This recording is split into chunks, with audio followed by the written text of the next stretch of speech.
درس النهاردة بيتكلم عن معنى العلم وأخلاقيات العالم. احنا درسنا معنى العلم، النهاردة هناخد أخلاقيات العالم.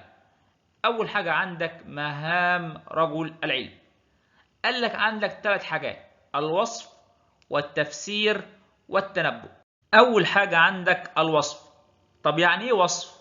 قال لك إن العالم بيصف الظاهرة ويديك معلومات عنها.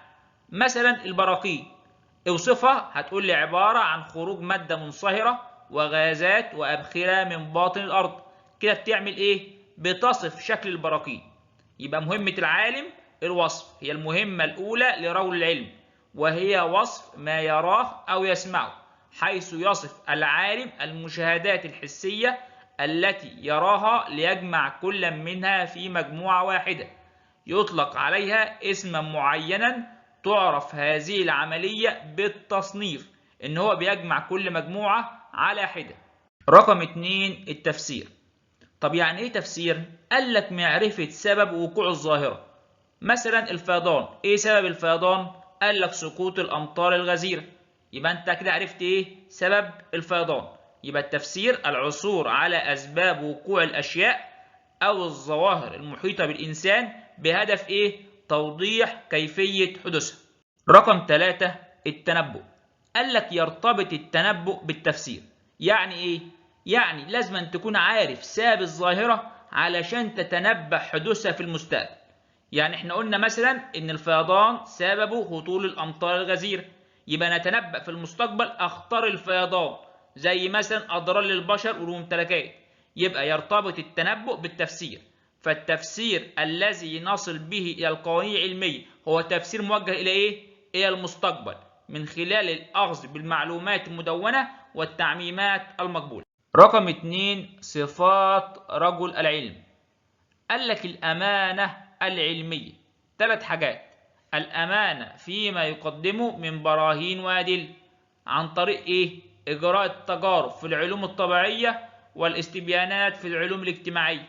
علشان يبقى عندي أمانة فيما أقدمه من براهين وأدلة بعمل حاجتين: إجراء التجارب في العلوم الطبيعية والاستبيانات في العلوم الاجتماعية. تاني حاجة الأمانة في نقله عن الآخرين. يعني إيه الأمانة في نقله عن الآخرين؟ خدت فكرة أو نظرية من عالم، لازم أذكر اسم هذا العالم. خدت فكرة أو نظرية من عالم بسندها لي، يبقى عندي أمانة في نقله عن الآخرين. رقم 3 الأمانة في شكر من تعلم على أيديه. تعلمت على يد مدرس، بشكر هذا الشخص اللي تعلمت على يده. يبقى عندي أمانة في شكر من تعلم على أيديه. رقم 2 الدقة. قال لك لازم أن يكون في دقة في الكتابة العلمية. يعني إيه دقة في الكتابة العلمية؟ قال لك لازم أن يكون جملة خبرية أو بيستخدم لغة الرياضيات. يعني مثلا درجة الحرارة اليوم مرتفعة، دي لغة غير علمية غير دقيقة. لازم تقول له إن درجة الحرارة 30 درجة مئوية، يبقى بيستخدم إيه؟ لغة الرياضيات. يبقى الدقة في الكتابة العلمية. رقم 3 الروح النقدية.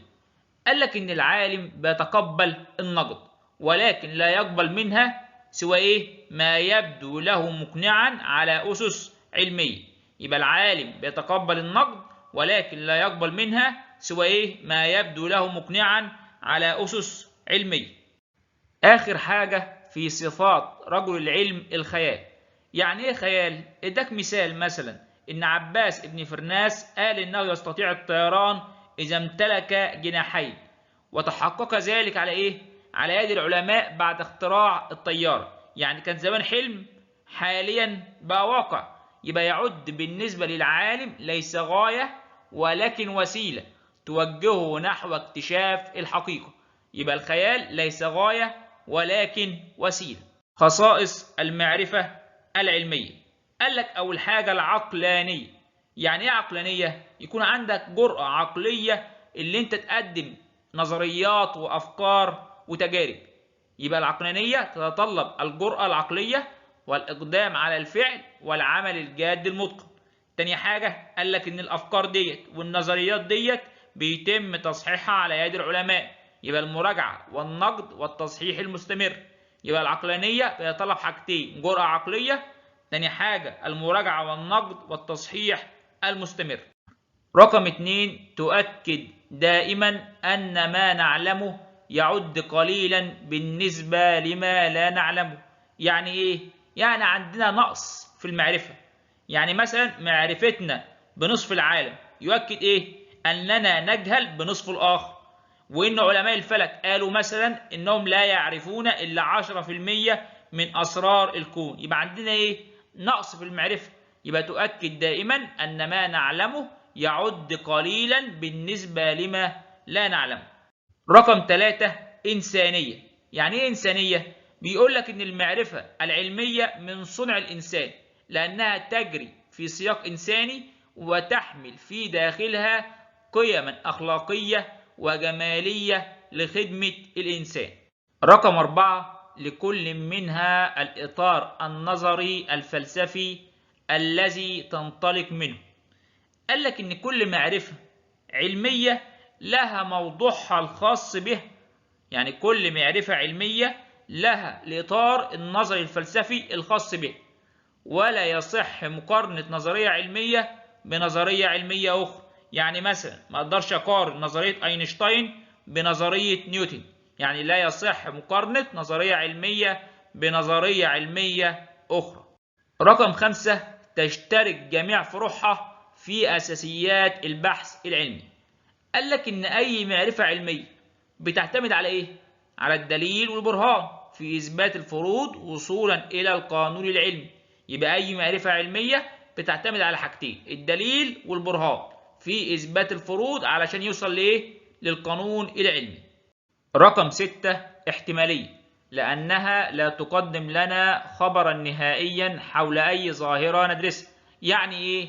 يعني أي ظاهرة ممكن نكتشف في المستقبل إنها خطأ. مثلا الأرض كروية، قال لك إن العلم المعاصر وجد إن الأرض بيضاوية. يبقى المعرفة العلمية احتمالية. ليه؟ لأنها لا تقدم لنا خبرا نهائيا حول أي ظاهرة ندرسها. رقم 7 تراكمية.